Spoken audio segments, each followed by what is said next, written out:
this door is going to have a scraper that we're going to have access through the bottom, and it's going to go right touching the flywheels almost. And what happens is when the flywheels rotate, this scraper is going to be right here on the bottom, and it's going to catch all the excess oil that's in the flywheel. In this particular one, it's a two-piece deal. Our motor sits at one spot, transmission sits in another spot. On a regular Harley, the gap between the transmission and the motor is actually 2 inches to 3 inches apart. So what we have to do here is we have to squeeze the motor and transmission together all the way till they're touching each other like they are right now. His gearing was a little bit off, and he was hitting the rev limiter a lot. And Jay looks at me and goes, "I don't like that rev limiter, man." He goes, "Do we need to run one?" Yeah, this chassis was actually all put together with wheels and everything on the ground. Yeah. We had to take the whole thing apart, set the chassis up here, get our center line again, mount the cases, mount the transmission, figure out how we're going to do it. Okay, we have a 4mm gap. The sidecar, you have somebody on your back. They're putting that front tire right up your back, because I woke up in the mornings with tire marks across my back. And God knows we're going to squeeze every pony we can out of this thing. We're going to run alcohol to where they're all running pump gas right now.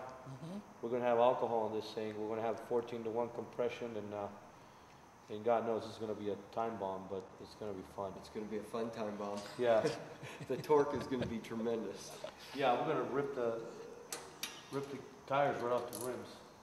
You guys are going to have an advantage with the torque coming out the bottom with the V-twin, especially running all that compression, because you're going to come in on the straightaway, you're going to let off the throttle with all that compression. It's going to act like a brake almost, where he's just going to come in and lay on the side, and I'm going to turn the wheel, and this thing's just going to go whoop, and we're going to just straighten that corner up and just shoot down to the next corner, and instead of the guys are coming out on the outside, and you can hear them just whoop, we're just going to come in and go whoop, whoop. That's our... And these guys are all coming out, and when they're coming in the corner, they're actually kind of checking as they're coming through the corner. The front tire's checking on them.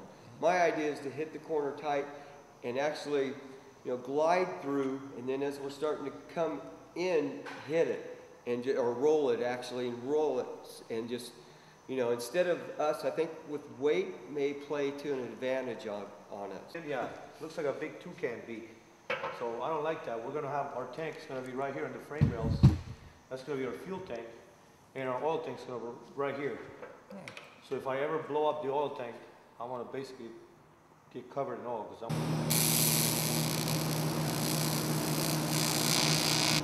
yeah, we're lost in space. All right, so you're lost in space, but here's an update. Yeah, You've been working on the bike. We got 3 months to complete a complete sidecar with everything being handmade. So we're a little lost in time, but we're doing good. Yeah, we had a bit of a clearance problem. This piece wouldn't fit. A bunch of different setups you can do on this alone. Really? Yeah, the way you set this up is once the sidecar is completely finished, fueled, everything. Car here. I mean, I like to have a GPS just in case I get lost. Start riding the opposite way on the track. This thing's going to tell me, There's one way. It's going to go turn right, turn right. I'll be slapping you on that. That's what I was going to say. Turn right. Turn right.